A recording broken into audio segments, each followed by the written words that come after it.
Ella es profesora en Ciencias de la Educación, egresada de la Universidad Nacional del Nordeste. Realizó estudios de posgrado en Flaxo y en la Universidad Nacional de Santiago del Estero. Tiene una amplia presencia universitaria y fue miembro de comités académicos de carreras de posgrado de diversas universidades nacionales. Además, es investigadora, integrando y dirigiendo equipos de investigación y formando numerosos becarios y tesistas de grado y posgrado. Se abocó al desarrollo de proyectos vinculados con la educación. En la UNE fue secretaria académica de la Facultad de Humanidades y decana de la Facultad de Humanidades en 2 periodos. El 1 de julio de 2014 asumió como rectora de la UNE, siendo la primera mujer que ocupó el cargo de rector en 57 años de vida de la universidad. Su gestión fue altamente respaldada, siendo reelecta en el 2018 por un nuevo periodo al frente de la UNE. Ella es una mujer con historia. Ella es Delfina Beirabé.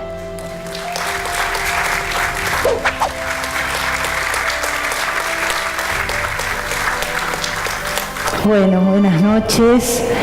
Yo no quise ser actriz nunca, así que tampoco supe muy bien qué quería hacer, pero el camino me fue llevando hacia la vida académica, universitaria, y entonces este fin de semana que pasó, aproveché los 900 kilómetros que recorrí desde Catamarca a la ciudad de Resistencia para escribir en mi computadora, que va conmigo siempre, lo que quería transmitir en esto que, como lo decía Chabela, nunca hemos experimentado.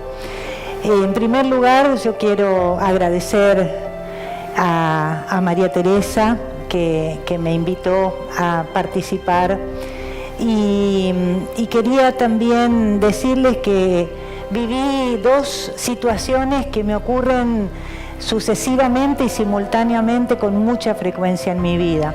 La primera es que cuando María Teresa me llama y me invita, inmediatamente dije que sí, no lo pensé, y después me di cuenta que lo que tengo siempre es y creo que es un motor en mi vida, es siempre un gran entusiasmo, y entonces acepto sin pensar demasiado cosas nuevas para hacer, que me implican pensar, estudiar, trabajar, ponerme en situaciones que no he vivido antes.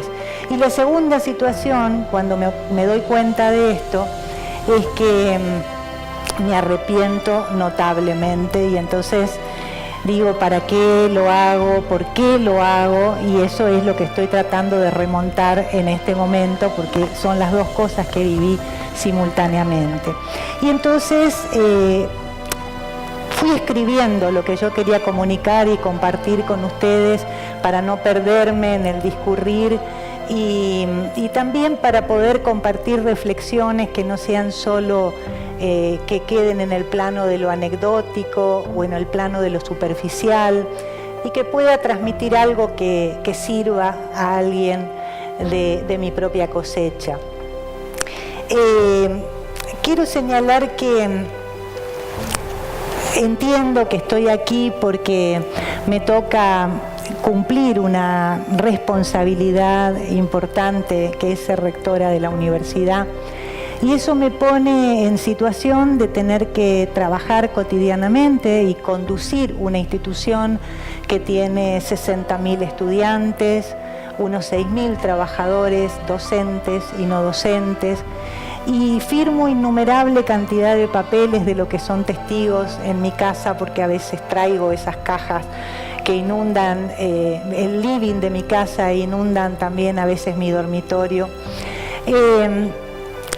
Y en esas firmas también quiero decir que anualmente yo firmo unos 3.200 títulos de profesionales que se gradúan en nuestra universidad, y es lo que más felicidad me da cuando lo tengo que hacer, porque siento que es una manera de ir generando y de ir construyendo un destino en muchos jóvenes y en muchos adultos también, que han hecho ese gran esfuerzo y esa gran ilusión de pasar por la universidad. Pero mi vida no es, es mucho más que la universidad. Tengo 3 hijas hermosas, mujeres, un marido que me acompaña desde hace un poco más de 30 años, un hermano con una familia hermosa, una madre, sobrinos, primos, familias extendidas que uno va construyendo a lo largo de la vida, amigas y amigos entrañables que van tejiendo la trama de los afectos, de los amores, pero también esa trama que en la vida cotidiana se junta con lo privado con lo público. Y de eso se trata, creo yo, la vida de las mujeres. Esa vida, digo yo, en modo zapping, que vamos desde hacer el rodete perfecto para nuestras hijas que hacen danza y salir corriendo a la facultad, terminar el trabajo que hay que presentar para presentar, o trabajo, digamos, que tenemos que elaborar para presentar en el Congreso Internacional. O también transitamos desde esa sucesión de reuniones infinitas que tuve durante un periodo en mi campaña electoral de rectora, a pasar ya antes de llegar a mi casa a la noche por una roticería a buscar la comida que teníamos para la cena. Lo que quiero decir es que puedo en esa, digamos, en esa vida de zapping contar muchas anécdotas que nos ponen muchas veces a las mujeres en esa situación en la que hoy hablábamos con Chabela, no nos damos la posibilidad ni el permiso, y por suerte creo que es así, de desactivar nuestra vida institucional, del trabajo, de la responsabilidad objetiva, de los mundos institucionales que transitamos con el mundo de lo privado. Y recordaba muchas anécdotas, pero una que quiero compartir con ustedes para ejemplificar esto que estoy diciendo. A pocos días de asumir como rectora, una mañana alrededor de las 11 de la mañana, volviendo de un acto y yéndome para el rectorado, recibo una llamada de mi hija menor desde Resistencia al celular para decirme si puedo comprarle zapallitos de tronco para hacer un revuelto. Yo, que iba con mi chofer, la escuché y le dije: hija mía, ¿te enteraste que hace pocos días me eligieron rectora de la universidad? Que son las 11 de la mañana, es horario de oficina, y yo estoy en Corrientes. Bueno, por supuesto, quiero decir, porque después recordaba, que esa noche cuando volví a mi casa pasé por la verdulería de Tita y compré los zapallitos de tronco, ¿no? Entonces, digo, ese es el mundo que transitamos cualquiera de las mujeres que podemos estar aquí. Y también nuestro vínculo con el trabajo, con las personas con las que interactuamos, siempre transita, digo yo, por la transversalidad de los mundos personales e institucionales, de los mundos formales e informales, de una manera tan natural. Y quiero compartir una segunda anécdota que es muy reciente. Hace pocas semanas estuve en la Universidad Autónoma de México participando con rectores de una asamblea de una red académica. Y en el almuerzo que nos ofrecieron, nos sentamos juntas casi todas las mujeres que estábamos en esa reunión, todas funcionarias universitarias de Perú, de Colombia, de Chile, de México y yo. Y en 1 hora y media que duró el almuerzo, conversamos de política universitaria, de las formas de gestionar nuestras instituciones, del contexto económico de nuestros países, pero también hablamos de los hijos, de nuestras historias de amor, de las familias y la salud, nos dimos consejos de estética, hablamos de la felicidad y de los fracasos, y terminamos realmente en esa hora y media sabiendo muchísimo una de la otra. Y comentábamos después, porque en la mesa contigua los rectores hablaban muy animadamente, pero nosotras estábamos seguras de que ellos no debían saber casi nada uno del otro. A lo mejor se confesaron el equipo del fútbol al cual eran fanáticos, pero no mucho más que ahí. Pero es increíble la conversación que nosotros tuvimos en esa hora y media, en ese primer encuentro con personas que nunca nos habíamos visto y nunca nos habíamos conocido. Por eso yo digo que las mujeres construimos un mundo de límites y de fronteras muy débiles, cosa que yo lo digo con mucho valor. Y pensaba que para hablar de mi experiencia, quería compartir con ustedes algunos datos y algunas características en relación a lo que pasa con la mujer y el trabajo. Y solo para adelantarles, algo del contenido de lo que quiero compartir, les digo que en el mundo académico los varones nos llevan 8 siglos de ventaja. Y no estoy exagerando, ya les voy a contar. Las mujeres hemos avanzado mucho, en muy poco tiempo en nuestra inserción en el mundo del trabajo. Lo que yo creo que es fundamental para poder ampliar nuestra autonomía económica y además porque esto es una herramienta fundamental para garantizar la ampliación de derechos, ¿no? Y la igualdad de derechos en la sociedad entre las mujeres y los varones. En América Latina representamos el 50% de la fuerza laboral y aunque hay diferencias, ¿no es cierto? Uno puede encontrar estos porcentajes diferentes en los diferentes países. También hay diferencias en cuanto al acceso laboral de las mujeres en función de los niveles socioeconómicos a los que pertenecemos, los niveles educativos que hemos alcanzado y también de los grupos de edad de que estamos hablando. Nuestra participación en el mundo académico ha ido creciendo mucho, pero no hace tanto tiempo. El ingreso de las mujeres a las universidades, a la educación superior en general, es un fenómeno creciente y fuerte desde la década del 60 y 70. Anteriormente la educación superior estaba casi reservada a los varones de clase alta o clase media alta, y también había una clara diferenciación entre cuáles eran las ocupaciones y las profesiones destinadas a los varones y las ocupaciones que nos correspondían a las mujeres. Por eso la medicina, las otras disciplinas del campo de las ciencias de la salud, el derecho, las carreras tecnológicas como las ingenierías, las ciencias económicas eran ámbitos casi exclusivos de los varones. Si hacemos un poco de historia, y solo para graficar con ejemplos de las sociedades más avanzadas, porque uno siempre piensa que en otras partes del mundo las cosas han ocurrido de otra manera, quiero decirles que, por ejemplo, en el 2015, después de 800 años, la Universidad de Oxford tuvo su primera rectora mujer.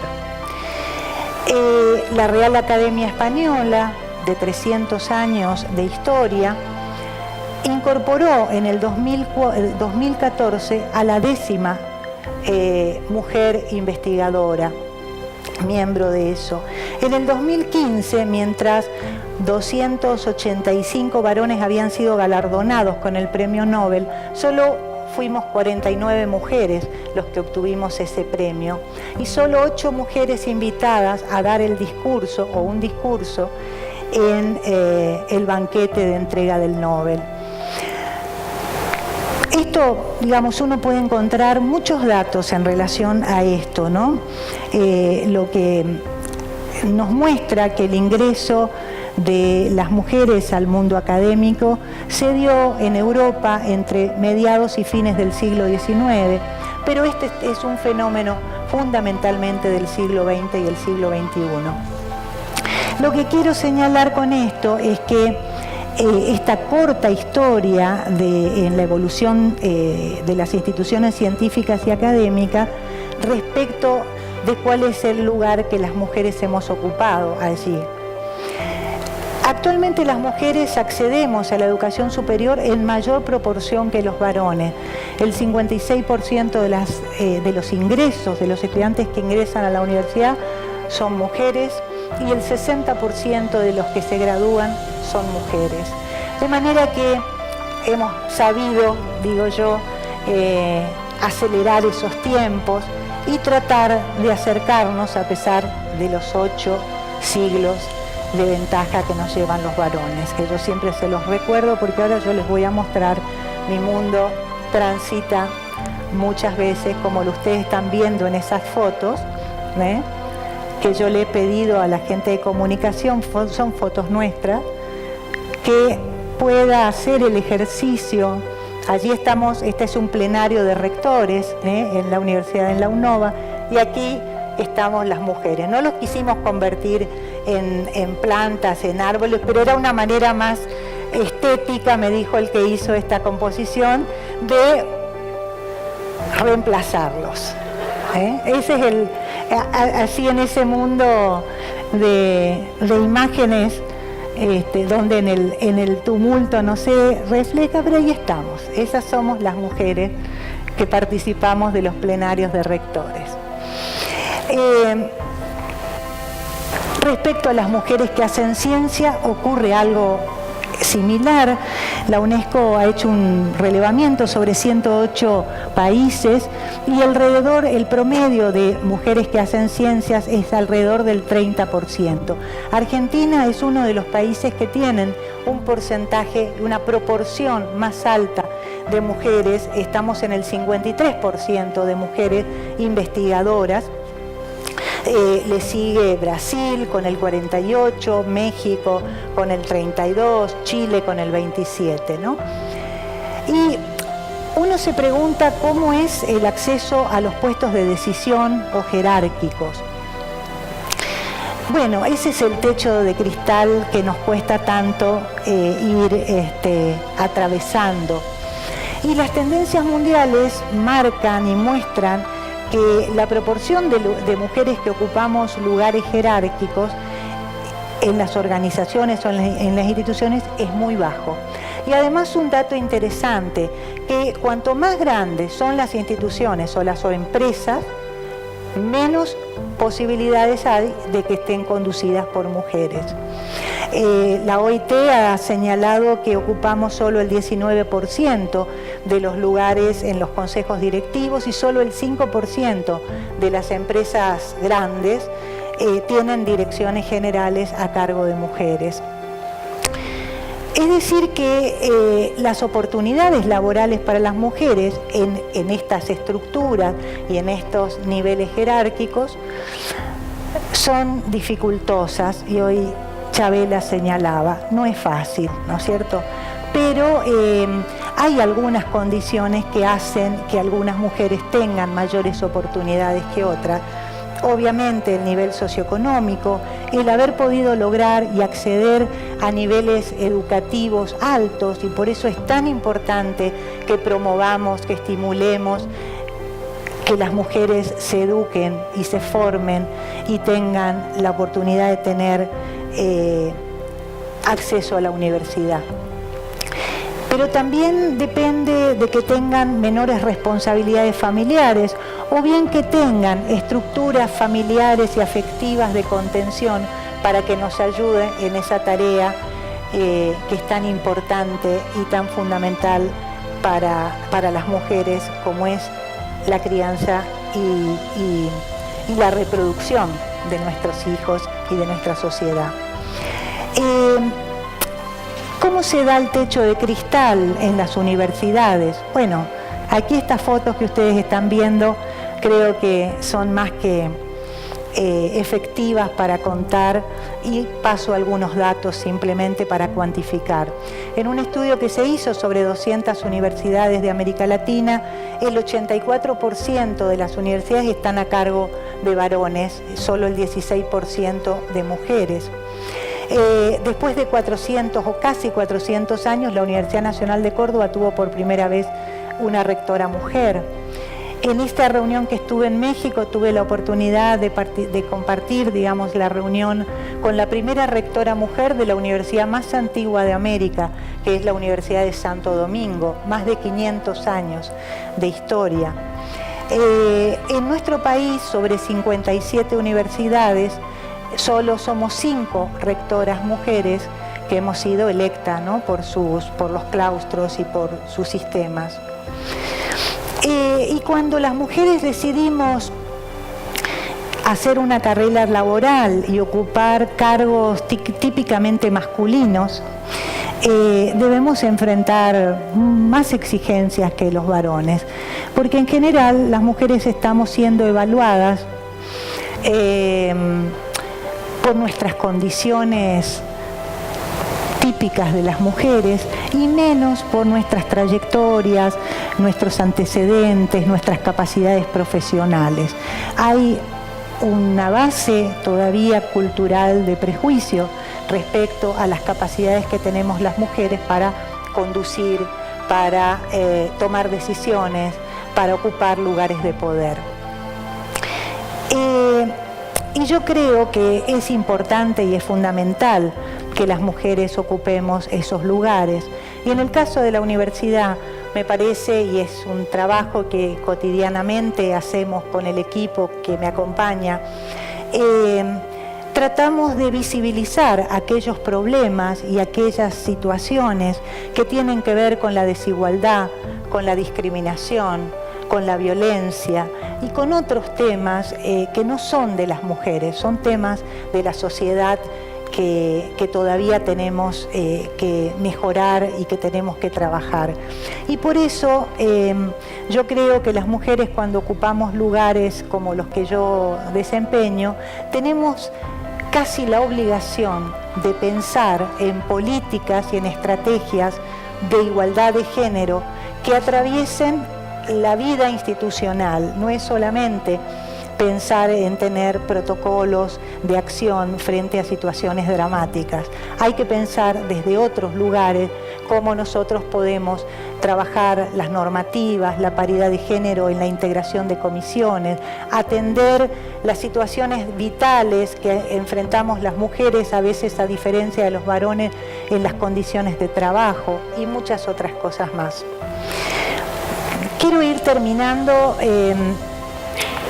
con algo de mi propia experiencia, porque lo dije muchas veces, cuando yo asumí como rectora hubo una trascendencia mediática que a mí me sorprendió un poco, pero me sentía, siempre les decía, la mujer barbuda del circo, ¿no?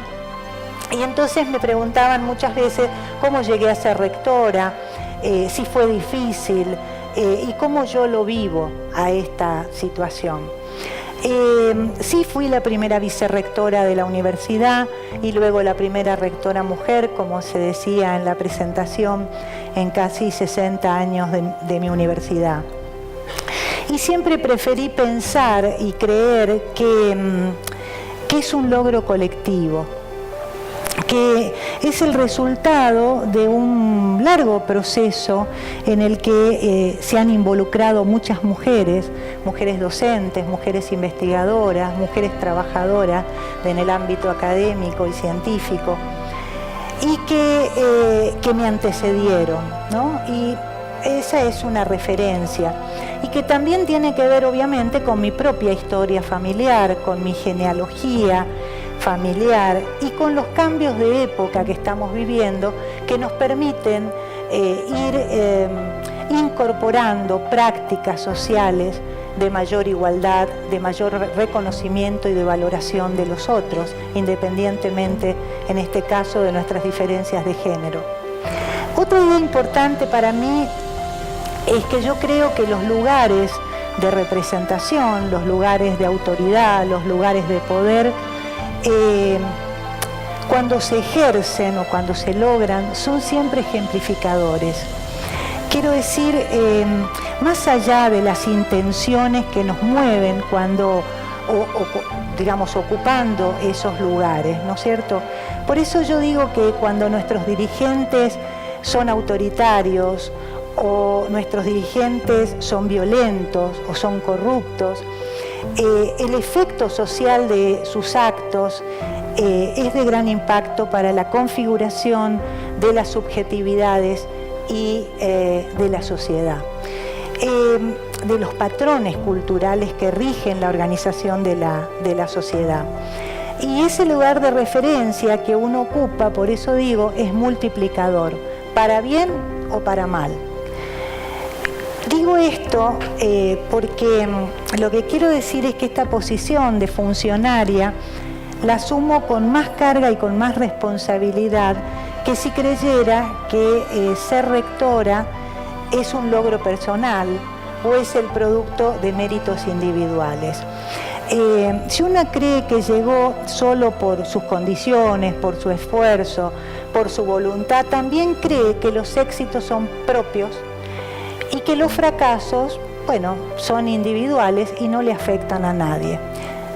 Yo vivo de otra manera la función que cumplo, quiero decir, porque si uno cree que los lugares de decisión, de poder, son colectivos, la visión del trabajo y de la actitud de uno, yo creo que cambia. Y así es como les digo, yo lo vivo cotidianamente, porque pienso que si lo hago bien, abro oportunidades para muchas otras mujeres que pueden ocupar con tranquilidad, con seguridad, el lugar que yo ocupo, y contribuyo a, digamos, a romper con muchos prejuicios que hay, ¿no? Y si lo hago mal, arrastro a muchas mujeres porque fortalezco esos prejuicios que tienen que ver con que no estamos preparadas, que somos débiles, que no sabemos dirigir, que no somos capaces de mandar o de tomar decisiones, ¿no? Y hay una frase que a mí me gusta porque siento que marca la posibilidad de ejercer las responsabilidades con humanidad. Y es una frase que dijo el Che Guevara, y dijo: hay que endurecerse sin perder jamás la ternura. Y a mí me parece que es una buena frase. La usé una vez cuando recién asumí como rectora y recorrí algunas oficinas y me hicieron algunos comentarios que me hicieron pensar que ellos creían que yo no era capaz de tomar las cosas en serio y tomar cuando hay que decir que sí, sí, cuando hay que decir que no, no. Entonces dije, no se preocupe, porque yo sé endurecerme, pero sin perder la ternura.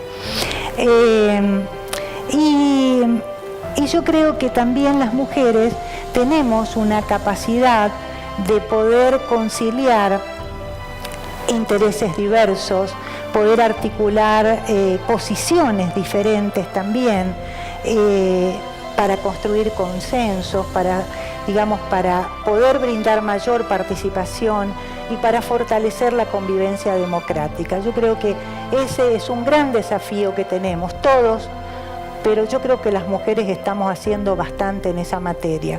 Y lo digo porque las últimas movilizaciones sociales en relación a temáticas de género han mostrado la capacidad que tenemos las mujeres de reunirnos y de juntarnos y de conciliar por objetivos comunes una gran diversidad ideológica, una gran diversidad de pertenencias sociales y de otras pertenencias que tenemos las personas.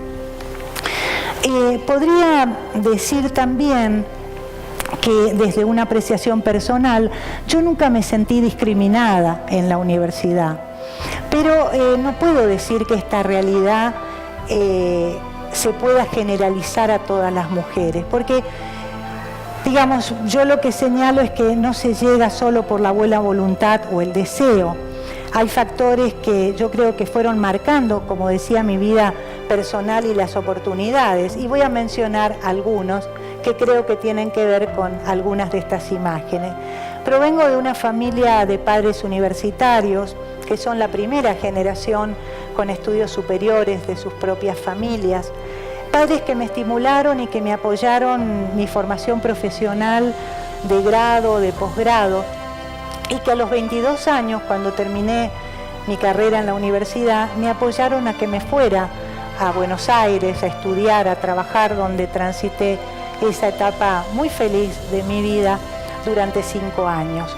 Mi padre, y encontré ayer esta tarjeta que la comparto aquí con ustedes, me escribió y regaló el año anterior a mi viaje a Buenos Aires una tarjeta con esa frase que decía: lánzate a volar y tendrás alas.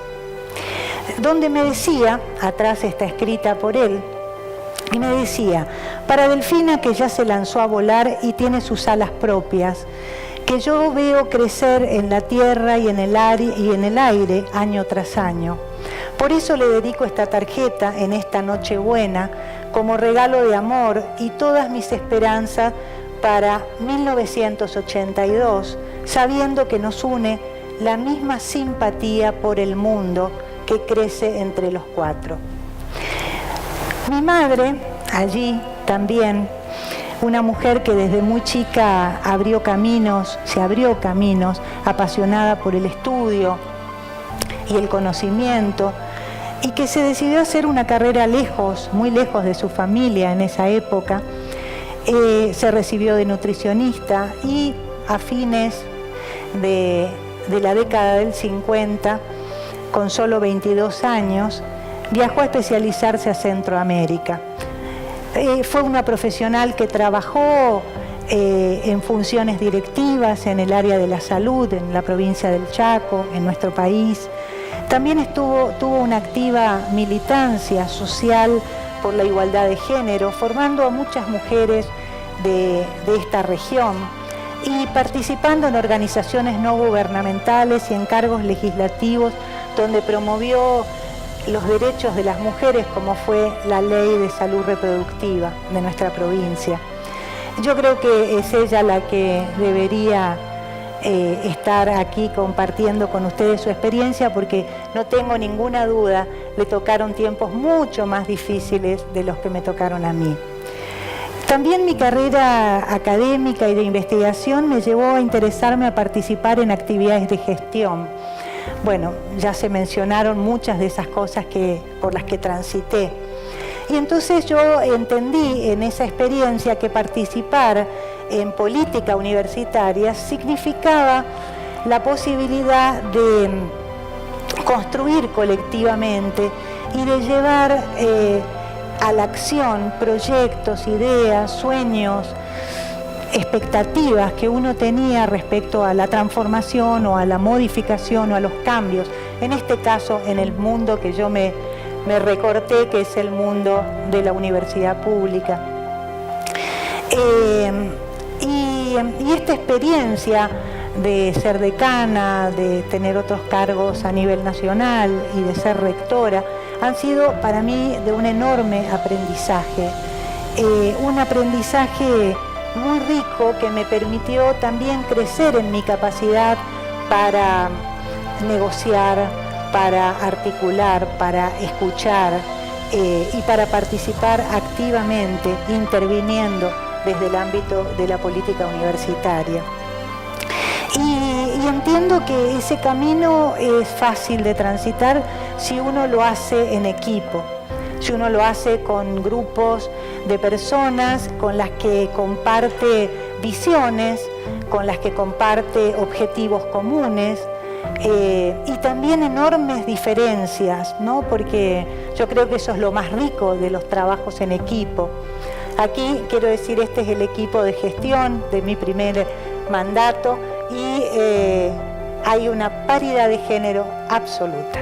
Hay 7 varones y 7 mujeres. Aquí faltan algunos, pero quiero decir que también es poder construir con coherencia cuando uno tiene que organizar sus equipos. Y quiero decir que siempre traté de rodearme de buena gente y de estar cerca de personas que demostraban sensibilidad, integridad moral, generosidad, y cuidé y cuido permanentemente mis relaciones humanas. Yo creo que ese es un factor que potencia las capacidades de trabajo. Respecto a cómo fue mi proceso para ser rectora, muy brevemente, y ya voy terminando. Fue un trabajo artesanal, así yo lo caractericé, porque fue un trabajo personalizado, de diálogo muy directo y muy intenso, sin intermediarios. Hice infinidad de reuniones, todas las que ustedes se puedan imaginar, con todos los sectores que forman parte de la vida interna y externa de la universidad, porque también conversé con muchos, con graduados, con instituciones, y al mismo tiempo fue un trabajo muy colaborativo, muy apoyado por muchas personas y muchos grupos con los que uno ha ido construyendo a lo largo de su vida y de su trayectoria institucional relaciones, lazos, trabajo, compartiendo muchos tiempos. Mi vida como rectora es de una intensidad que yo no imaginé. Siempre trabajé mucho, pero nunca había tenido esa intensidad de actividad, ¿no?